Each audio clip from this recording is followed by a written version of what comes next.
ವಚನ ಸತ್ಯ ವಚನ, ಭೂಮಿಗೆ ಬಂದ ವಚನ.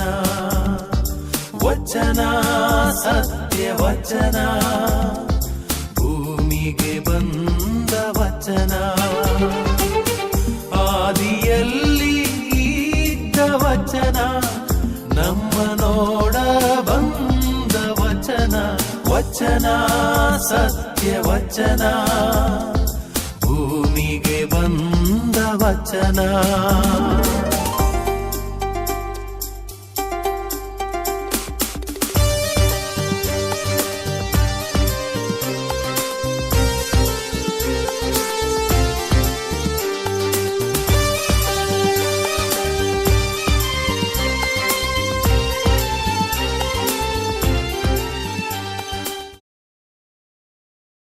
ಪ್ರಿಯರೇ, ವಚನಾಮೃತ ಕಾರ್ಯಕ್ರಮಕ್ಕೆ ನಿಮ್ಮೆಲ್ಲರನ್ನು ಸ್ವಾಗತಿಸುತ್ತೇನೆ. ದೇವರ ವಾಕ್ಯವನ್ನು ಆಲಿಸಿಕೊಂಡು ಈ ದಿನದ ಧ್ಯಾನವನ್ನು ನಾವೀಗ ಆರಂಭ ಮಾಡೋಣ.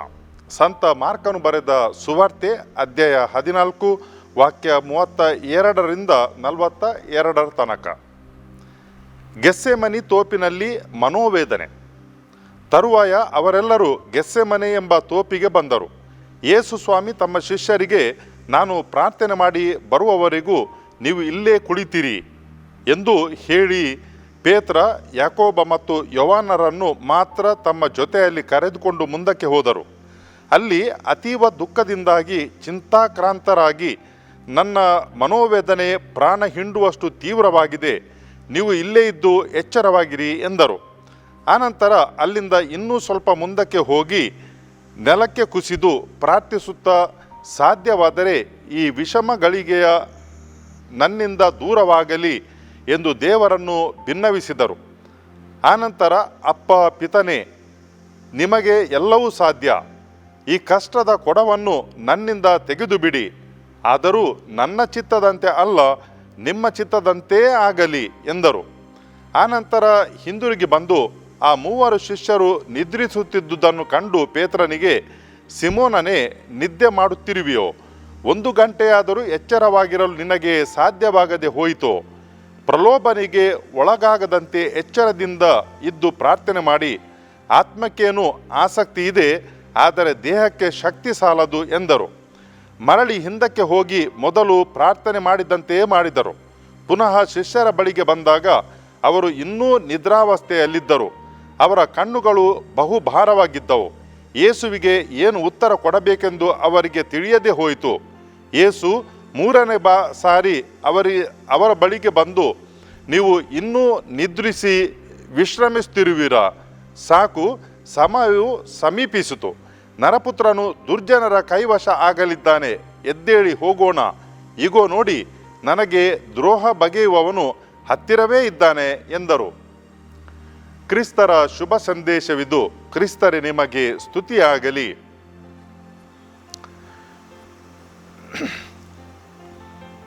ಪ್ರಿಯರೇ, ನಿಮ್ಮಲ್ಲಿ ಯಾರಾದರೂ ಈ ಇಸ್ರೇಲ್ ದೇಶಕ್ಕೆ ಪ್ರಯಾಣ ಮಾಡಿ ಹೋಗಿದ್ದರೆ, ಅಲ್ಲಿ ಗೆಸ್ಸೆಮನೆ ತೋಪಿಗೆ ಖಂಡಿತವಾಗಿಯೂ ಕರ್ಕೊಂಡು ಹೋಗ್ತಾರೆ. ಮತ್ತು ಅಲ್ಲಿ ಯೇಸು ಸ್ವಾಮಿ ತನ್ನ ಕೊನೆಯ ಧ್ಯಾನವನ್ನು ಮಾಡಿದ್ದರು. ಪಿತದೇವರಲ್ಲಿ ಪ್ರಾರ್ಥನೆ ಮಾಡಿದ್ದ ಜಾಗವನ್ನು ತೋರಿಸುತ್ತಾರೆ. ಅಲ್ಲಿ ನಮಗೆ ಏನು ಕಾಣಲಿಕ್ಕೆ ಸಿಗ್ತದೆ ಅಂತ ಹೇಳಿದರೆ, ಆಲಿವ್ ಮರಗಳು. ಅಲ್ಲಿಯ ಜನರು ಹೇಳುವ ಹಾಗೆ ಕೆಲವೊಂದು ಮರಗಳು ಸರಿಸುಮಾರು 2000 ವರ್ಷಕ್ಕಿಂತಲೂ ಹಳೆಯದಾದಂಥ ಮರಗಳು ಇನ್ನೂ ಕೂಡ ಇವೆ ಅಂತ ಅವರು ಲೆಕ್ಕ ಹಾಕ್ತಾರೆ ಮತ್ತು ಹಾಗೆ ಹೇಳುತ್ತಾರೆ. ಯೇಸು ಸ್ವಾಮಿ ಆ ಕೊನೆಯ ಭೋಜನದ ನಂತರ ಆ ಜಾಗಕ್ಕೆ ಹೋಗಿ ಪ್ರಾರ್ಥನೆ ಮಾಡಿದರು. ಆ ಜಾಗದ ಹೆಸರು ಗೆಸ್ಸೆಮನಿ. ಗೆಸ್ಸೆಮನಿ ಅಂತ ಹೇಳಿದರೆ ಅರ್ಥ ಏನು? ಅಲ್ಲಿ ಕರೆದುಕೊಂಡು ಹೋಗುತ್ತಿರುವಂಥ ಮಾರ್ಗದರ್ಶಕರು, ಗೈಡ್, ಆ ಜಾಗದ ಹೆಸರು ನಮಗೆ ಮತ್ತು ಅದರ ಅರ್ಥವನ್ನು ಹೇಳ್ತಾರೆ. ಗೆಸ್ಸೆಮನಿ ಅಂತ ಹೇಳಿದರೆ ಈ ತೈಲವನ್ನು, ಎಣ್ಣೆಯನ್ನು ತೆಗೆಯುವಂಥ ಗಾಣ ಅಂತ ಹೇಳ್ತೇವೆ ನಾವು. ಅಲ್ಲಿ ದ್ರಾಕ್ಷಗಳನ್ನು ಅಥವಾ ಆಲಿವ್ ಬೀಜಗಳನ್ನು ಹಾಕಿ ಅದರಿಂದ ಎಣ್ಣೆಯನ್ನು ತೆಗೆಯುವಂಥ ಒಂದು ಕೆಲಸ ನಡೆಯುತ್ತಿತ್ತು. ಯಾವಾಗ ಆ ಬೀಜಗಳು ಅಥವಾ ಈ ದ್ರಾಕ್ಷಗಳು ಹಿಂಡಲ್ಪಡ್ತಿದ್ದವೋ ಆಗ ಅದರಿಂದ ರಸ ಬರ್ತಿತ್ತು ಅಥವಾ ಆಲಿವ್ ಬೀಜದಿಂದ ಎಣ್ಣೆ ಬರುತ್ತಿತ್ತು. ಇಂತಹ ಒಂದು ಜಾಗದಲ್ಲಿ ಯೇಸು ಸ್ವಾಮಿ ಆ ಕೊನೆಯ ಭೋಜನದ ನಂತರ ಆ ಒಂದು ಧ್ಯಾನವನ್ನು ಮಾಡುವುದನ್ನು ನಾವು ಕಾಣುತ್ತೇವೆ. ಯೇಸು ಸ್ವಾಮಿ ಅಲ್ಲಿ ಈ ಧ್ಯಾನವನ್ನು ಮಾಡುತ್ತಿರಲು ಏನಾಯಿತು? ಅವರ ಕಣ್ಣ ಮುಂದೆ ಇನ್ನು ಮುಂದಕ್ಕೆ ಏನು ನಡೆಯಲುಂಟು ಅದೆಲ್ಲವೂ ಕೂಡ ಒಂದು ಪರದೆಯಲ್ಲಿ ನೋಡುವ ಹಾಗೆ ಅವರಿಗೆ ಅದು ಕಾಣ ಸಿಕ್ಕಿತು. ಅಲ್ಲಿ ಏನು ನಡೆಯಲಿಕ್ಕೆ ಉಂಟಂತ ಹೇಳಿದರೆ, ಈ ಸೈನಿಕರು ಅವರನ್ನು ಬಾರಿಸಲಿದ್ದಾರೆ. ನಂತರ ಅವರು ಭಾರವಾದ ಆ ಒಂದು ಶಿಲುಬೆಯನ್ನು ಹೊತ್ತುಕೊಂಡು ಬೆಟ್ಟದ ಮೇಲೆ ಹೋಗಲಿಕ್ಕುಂಟು. ನಂತರ ಅಲ್ಲಿ ಅವರನ್ನು ಮೊಳೆಯಲ್ಲಿ ಜಡಿಯಲ್ಪಡುತ್ತಾರೆ. ಆನಂತರ ಅವರು ಅಲ್ಲಿ ತಮ್ಮ ಪ್ರಾಣವನ್ನು ತಂದೆಯ ಚರಣ ಕಮಲಕ್ಕೆ ಅರ್ಪಿಸುತ್ತಾರೆ. ಇದೆಲ್ಲವೂ ಕೂಡ ಅವರಿಗೆ ಒಂದರ ನಂತರ ಇನ್ನೊಂದು ಕಣ್ಣ ಮುಂದೆ ಬರುತ್ತದೆ. ಯಾಕಂತ ಹೇಳಿದರೆ ಅಲ್ಲಿ ಅವರು ತಂದೆಯಲ್ಲಿ ಪ್ರಾರ್ಥನೆ ಮಾಡುತ್ತಿದ್ದರು, ಏನೆಲ್ಲ ಮುಂದಕ್ಕೆ ನಡೆಯಲಿಕ್ಕೆ ಉಂಟು ಅಂತ ಅದನ್ನು ಅವರು ತಮ್ಮ ಸ್ವರ್ಗದಲ್ಲಿರುವಂತಹ ತಂದೆ ದೇವರಲ್ಲಿ ಅವರು ಪ್ರಾರ್ಥನೆಯಲ್ಲಿ ಅರಿತುಕೊಳ್ಳುತ್ತಿದ್ದರು. ಹೀಗೆ ಅವರು ಪ್ರಾರ್ಥನೆ ಮಾಡಬೇಕಿದ್ರೆ ಅವರ ದೇಹದಿಂದ ರಕ್ತವು ಬೆವರಿನ ರೂಪದಲ್ಲಿ ಸುರಿಯಲ್ಪಟ್ಟಿತು ಅಂತ ನಮಗೆ ಹೇಳುತ್ತಾರೆ. ಯಾವ ರೀತಿ ಈ ಆಲಿವ್ ಬೀಜವನ್ನು ಹಿಂಡಿದಾಗ ಎಣ್ಣೆ ಹೊರಡುತ್ತಾ ಇದೆಯೋ ಅಥವಾ ಈ ದ್ರಾಕ್ಷಗಳನ್ನು ಹಿಂಡುವಾಗ ಆ ರಸ ಹೊರಗೆ ಬರ್ತದೋ ಅದೇ ಪ್ರಕಾರ ಯೇಸು ಸ್ವಾಮಿ ಅಲ್ಲಿ ಪ್ರಾರ್ಥನೆ ಮಾಡಬೇಕಿದ್ರೆ ಈ ಒಂದು ರಕ್ತವು ಅವರ ದೇಹದಿಂದ ಹನಿ ಹನಿಯಾಗಿ ಬೆವರಾಗಿ ಇಳಿದು ಹೋಯಿತು.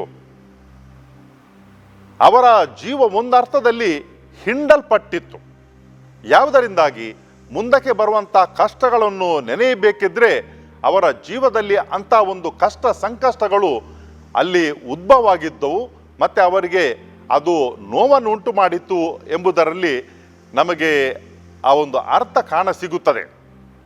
ಅದಕ್ಕಾಗಿಯೇ ಯೇಸು ಸ್ವಾಮಿ ಹೇಳ್ತಾರೆ ಪಿತದೇವರಲ್ಲಿ, ತಂದೆ ನಿಮಗೆಲ್ಲವೂ ಕೂಡ ಸಾಧ್ಯವಾದರೆ ಎಲ್ಲವೂ ಕೂಡ ಸಾಧ್ಯ, ಆದರೆ ನಿಮ್ಮ ಇಚ್ಛೆಯಾದರೆ ಈ ಕೊಡ ಅಂತ ಹೇಳಿದ್ರೆ ಯಾವ ರೀತಿ ಅವರು ಕೊನೆಯ ಭೋಜನದಲ್ಲಿ ಆ ದ್ರಾಕ್ಷಾ ರಸದಿಂದ ತುಂಬಿದಂಥ ಆ ಪಾತ್ರೆಯನ್ನು ತೆಗೆದು ತಮ್ಮ ಶಿಷ್ಯರಿಗೆ ಕೊಟ್ಟು ಹೇಳಿದರು, ಇದು ನನ್ನ ಹೊಸ ಒಡಂಬಡಿಕೆಯ ರಕ್ತ, ನಿಮಗೆಲ್ಲರಿಗಾಗಿ ಸುರಿಸಲಾಗುವುದು ಅಂತ ಹೇಳಿದರು ಯೇಸು ಸ್ವಾಮಿ. ಅದೇ ಪ್ರಕಾರ ಅವರು ಅಲ್ಲಿ ಆ ತೋಟದಲ್ಲಿ ತೋಪುವಿನಲ್ಲಿ ಪ್ರಾರ್ಥನೆ ಮಾಡಬೇಕಿದ್ರೆ ಆ ಒಂದು ರಕ್ತ ಸುರಿಯುತ್ತಿರುವಾಗ ಯೇಸು ಸ್ವಾಮಿ ಹೇಳ್ತಾರೆ, ಈ ಕೊಡ ಪಾನ ಪಾತ್ರೆ, ಯಾವ ಪಾನ ಪಾತ್ರೆ? ರಕ್ತ ಸುರಿಯುತ್ತಾ ಉಂಟು. ಅವರೊಂದು ಅರ್ಪಣೆಯನ್ನು ಮಾಡಲಿಕ್ಕಿದ್ದಾರೆ ಶಿಲುಬೆಯ ಮೇಲೆ. ಯಾವ ಅರ್ಪಣೆ? ಮಾನವ ಕುಲಕ್ಕೆ ಪಾಪದಿಂದ ಬಿಡುಗಡೆ ಮಾಡುವಂಥ ಒಂದು ಬಲಿಯನ್ನು ಅರ್ಪಿಸಲಿದ್ದಾರೆ. ಆ ಬಲಿ ಸ್ವತಃ ಅವರೇ ಆಗಿದ್ದಾರೆ. ಶಿಲುಬೆಯ ಮೇಲೆ ಅವರು ಪಿತದೇವರಿಗೆ ಕಾಣಿಕೆಯನ್ನು ಅರ್ಪಿಸಲಿದ್ದಾರೆ.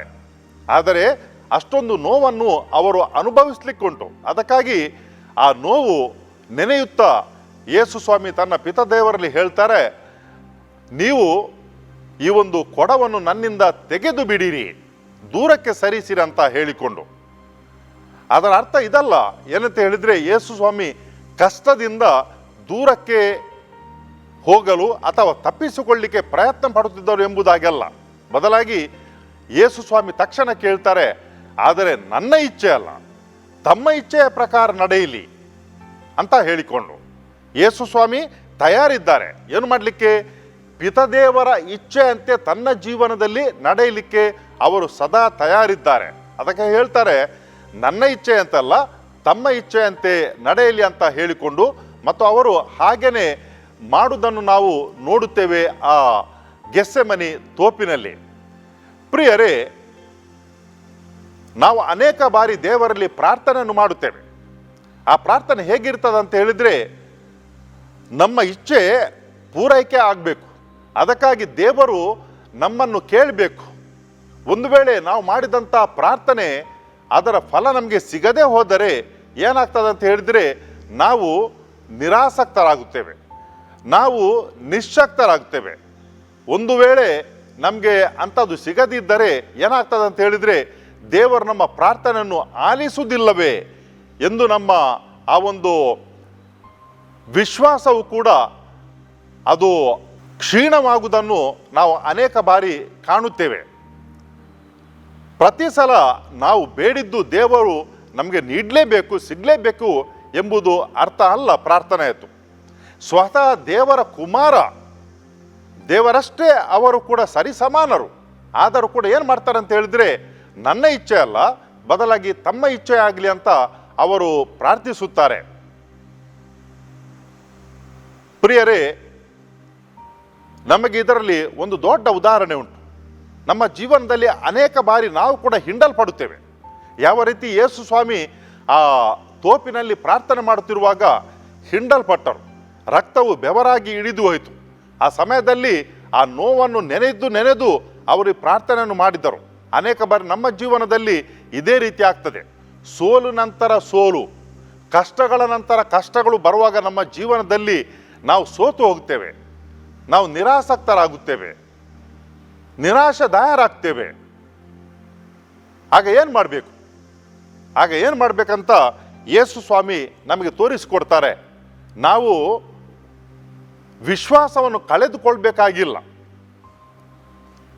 ಕೆಲವು ಸಮಯಗಳು ನಮಗೆ ಒಳ್ಳೆಯದೇ ಇಲ್ಲದೇ ಇರಬಹುದು, ಪರೀಕ್ಷೆಯ ಆಗ್ಬಹುದು.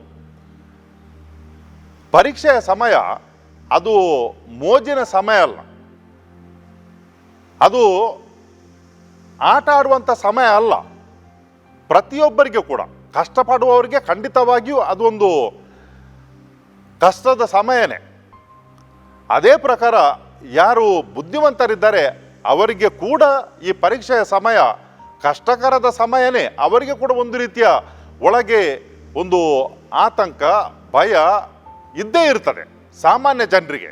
ಯಾಕಂತ ಹೇಳಿದ್ರೆ, ತಾನು ಕಲಿತದ್ದು ಅಲ್ಲಿ ಬರುತ್ತದೋ ಇಲ್ವೋ ಅಂತ ಹೇಳಿಕೊಂಡು ಎಲ್ಲರಿಗೂ ಕೂಡ ಇರ್ತದೆ.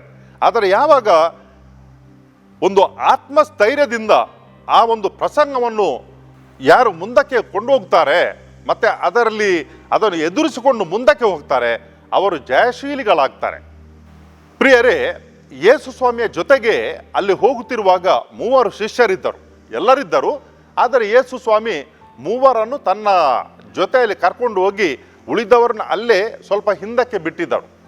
ಯೇಸು ಸ್ವಾಮಿಯ ಜೊತೆಗೆ ಪೇತ್ರ, ಯಾಕೋಬ ಮತ್ತು ಯೋಹಾನ, ಈ 3 ಶಿಷ್ಯರು ಯಾವಾಗಲೂ ಯೇಸು ಸ್ವಾಮಿಯ ಜೊತೆ ಇರ್ತಿದ್ದರು. ಅವರಿಗೆ ಹೀಗೆ ಹೇಳಿದರು, ಸ್ವಲ್ಪ ಸಮಯ ಇಲ್ಲಿ ಪ್ರಾರ್ಥಿಸಿ, ನಾನು ಮುಂದಕ್ಕೆ ಹೋಗಿ ಪ್ರಾರ್ಥಿಸುತ್ತೇನೆ ಅಂತ ಹೇಳಿಕೊಂಡು. ಆದರೆ ಏನಾಯ್ತು ಅಂತ ಹೇಳಿದರೆ, ಈ 3 ಶಿಷ್ಯರು ಕೂಡ ನಿದ್ರೆಗೆ ಒಳಗಾದರು. ಯೇಸು ಸ್ವಾಮಿ ಹಿಂದಕ್ಕೆ ಬಂದು ನೋಡ್ತಾರೆ, ಮತ್ತೆ ತಮ್ಮ ಶಿಷ್ಯರು ಈ ನಿದ್ರೆಯಲ್ಲಿ ಮುಳುಗಿ ಹೋದುದನ್ನು ಕಾಣುತ್ತಾರೆ. ಯೇಸು ಸ್ವಾಮಿ ಮುಂದಕ್ಕೆ ಏನು ಬರಲಿಕ್ಕೆ ಉಂಟು ಅದರ ಬಗ್ಗೆ ನೆನೆದು ಬೆವರು ರಕ್ತವಾಗಿ ಸುರಿತಾ ಉಂಟು. ಆದರೆ 3 ಶಿಷ್ಯರು ಅವರು ಅಲ್ಲಿ ನಿದ್ರೆಯನ್ನು ಮಾಡ್ತಾ ಇದ್ದಾರೆ. ಪ್ರಿಯರೇ, ನಮ್ಮ ಮನಸ್ಸು ಕೆಲವು ಬಾರಿ ಗಟ್ಟಿ ಇರ್ತದೆ. ನಮ್ಮ ಮನಸ್ಸಿನಲ್ಲಿ ಅನೇಕ ಯೋಚನೆಗಳಿರ್ತವೆ. ಆದರೆ ನಮ್ಮ ದೇಹ ಅದಕ್ಕೆ ಪೂರಕವಾಗಿ ಸಹಕಾರ ನೀಡದೇ ಇರುವಂಥ ಸಂದರ್ಭಗಳು ಕೂಡ ಇರ್ತವೆ. ಒಳ್ಳೇದು ಮಾಡಿ ಪ್ರಾರ್ಥನೆ ಮಾಡಬೇಕು, ನಾನು ಉತ್ತಮವಾಗಿ ಜೀವಿಸಬೇಕು, ಇತರರಿಗೆ ಸಹಕಾರ ಕೊಡಬೇಕು, ಇಂಥ ಎಲ್ಲ ಯೋಚನೆಗಳು ನಮ್ಮ ತಲೆಯಲ್ಲಿ ಬರುತ್ತವೆ. ಆದರೆ ಅನೇಕ ಬಾರಿ ಅವು ಕಾರ್ಯರೂಪಕ್ಕೆ ಬರೋದೇ ಇರುವುದನ್ನು ಕೂಡ ನಾವು ಕಾಣುತ್ತೇವೆ. ಇಲ್ಲಿ ಪೇತ್ರನು ಯೇಸು ಸ್ವಾಮಿಗೆ ಆಶ್ವಾಸನೆ ನೀಡಿದ್ದನು. ಏನಂತ ಹೇಳಿದರೆ, ಎಲ್ಲರೂ ಕೂಡ ಓಡಿ ಹೋದರೂ ನಾನು ಮಾತ್ರ ನಿಮ್ಮ ಸಂಗಡನೇ ಇರುವೆನು ಅಂತ ಹೇಳಿಕೊಂಡು. ಆದರೆ ಸ್ವಲ್ಪವೇ ಸಮಯದಲ್ಲಿ ಯಾವ ರೀತಿ ಪೇತ್ರನು ಕೂಡ ನಿದ್ರೆಯ ವಶಕ್ಕೆ ಹೋಗುತ್ತಾನೆ. ಯೇಸು ಸ್ವಾಮಿ ಒಬ್ಬರು ಮಾತ್ರ ಅಲ್ಲಿ ಪ್ರಾರ್ಥನೆ ಮಾಡ್ತಾರೆ. ಉಳಿದವರೆಲ್ಲರೂ ಕೂಡ ಈ 3 ಶಿಷ್ಯರು ಪೇತ್ರ, ಯಾಕೋಬ, ಯೋಹಾನ, ಹಾಗಂತ ಹೇಳಿದರೆ ಉಳಿದ ಶಿಷ್ಯರು ಕೂಡ ಅದೇ ರೀತಿ ನಿದ್ರೆಗೆ ಒಳಗಾಗಿದ್ದಾರೆ ಎಂಬುದಾಗಿ ಅರ್ಥ. ಯೇಸು ಸ್ವಾಮಿ ಪುನಃ ಒಂದ್ಸಲ ಬರ್ತಾರೆ, ಬಂದು ನೋಡ್ತಾರೆ ಮತ್ತು ಹೇಳ್ತಾರೆ, ಹಾಗೇನೆ ವಾಪಸ್ ಹೋಗಿ ಪ್ರಾರ್ಥನೆ ಮಾಡ್ತಾರೆ. 3ನೇ ಸಲಕ್ಕೆ ಬರ್ತಾರೆ ಮತ್ತು ಹೇಳ್ತಾರೆ, ಸಾಕು ಇನ್ನು ನಿದ್ರೆ ಮಾಡಿದ್ದು, ನನ್ನನ್ನು ದ್ರೋಹ ಬಗೆಯುವವನು ಬರಲಿದ್ದಾನೆ, ಎದ್ದೇಳಿರಿ.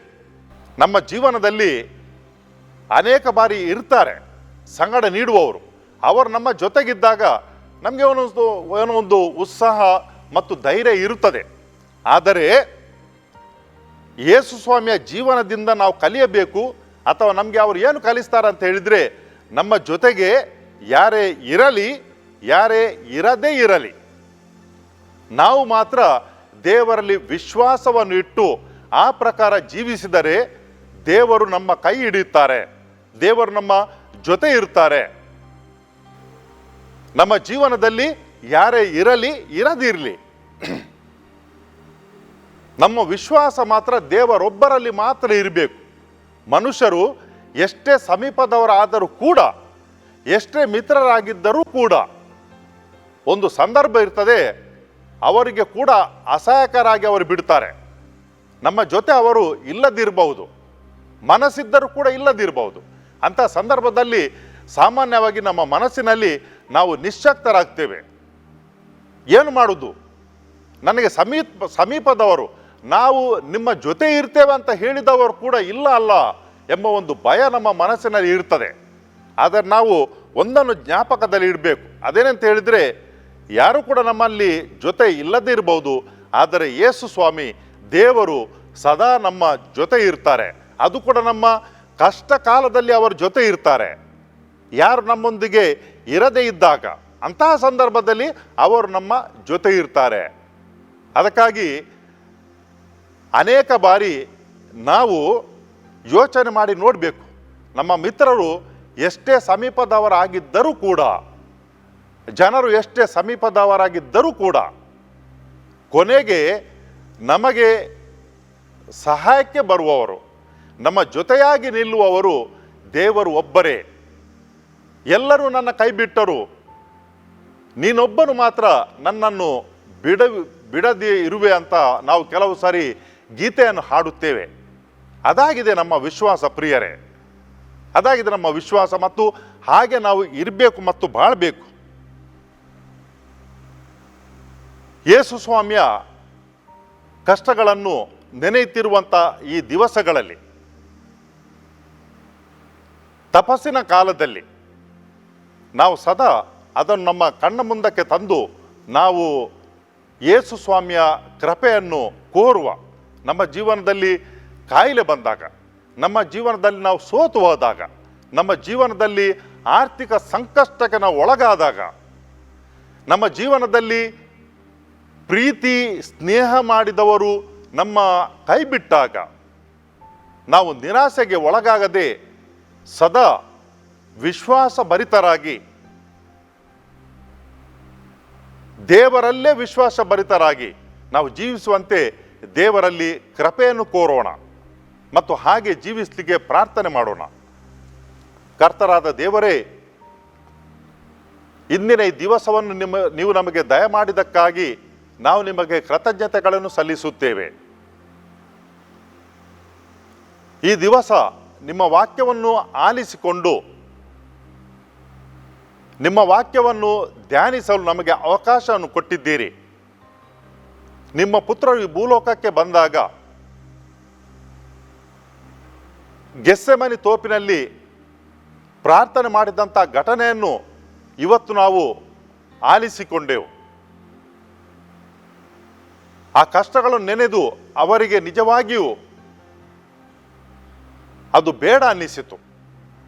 ನಿಮ್ಮಲ್ಲಿ ಅವರು ಪ್ರಾರ್ಥನೆ ಮಾಡಿದರು, ಈ ಕಷ್ಟಗಳು ನನ್ನಿಂದ ದೂರಕ್ಕೆ ಹೋಗಲಿ ಅಂತ ಹೇಳಿಕೊಂಡು. ಆದರೆ ಮರುಕ್ಷಣವೇ ಇದು ನನ್ನ ಇಚ್ಛೆ ಅಲ್ಲ, ಬದಲಾಗಿ ನಿಮ್ಮ ಇಚ್ಛೆ ನನ್ನಲ್ಲಿ ನಡೆಯಲಿ ಅಂತ ಅವರು ಪ್ರಾರ್ಥಿಸಿಕೊಂಡರು. ಪಿತ ದೇವರೇ, ನಮ್ಮ ಜೀವನದಲ್ಲಿ ಅನೇಕ ಬಾರಿ ಇಂತಹ ಸಂದರ್ಭಗಳು ಬರುತ್ತವೆ. ಜೀವನ ಕಷ್ಟ ಎಂಬುದಾಗಿ ನಮಗೆ ಅನ್ನಿಸ್ತದೆ. ಅಂತಹ ಸಂದರ್ಭದಲ್ಲಿ ನೀವು ನಮ್ಮ ಜೊತೆ ಇದ್ದು ನಮ್ಮನ್ನು ಮುಂದಕ್ಕೆ ಕರೆದುಕೊಂಡು ಹೋಗಬೇಕಾಗಿ ಕೇಳಿಕೊಳ್ಳುತ್ತೇವೆ. ಈ ಸಮಯದಲ್ಲಿ ಈ ಧ್ಯಾನ ಕೂಟದಲ್ಲಿ ಯಾರೆಲ್ಲರೂ ಕೂಡ ಭಾಗವಹಿಸ್ತಾ ಇದ್ದಾರೋ ಅವರಿಗೆ ಆರೋಗ್ಯವನ್ನು ನೀಡಿರಿ. ಅವರ ಕುಟುಂಬಗಳಲ್ಲಿ ಅವರಿಗೆ ಅಗತ್ಯ ಇರುವಂಥ ಉಪಕಾರಗಳನ್ನು ನೀಡಿರಿ. ಶಾಂತಿ ಮತ್ತು ಸಮಾಧಾನವನ್ನು ನೀಡಿರೆಂದು ನಿಮ್ಮನ್ನು ಪ್ರಾರ್ಥಿಸುತ್ತೇವೆ.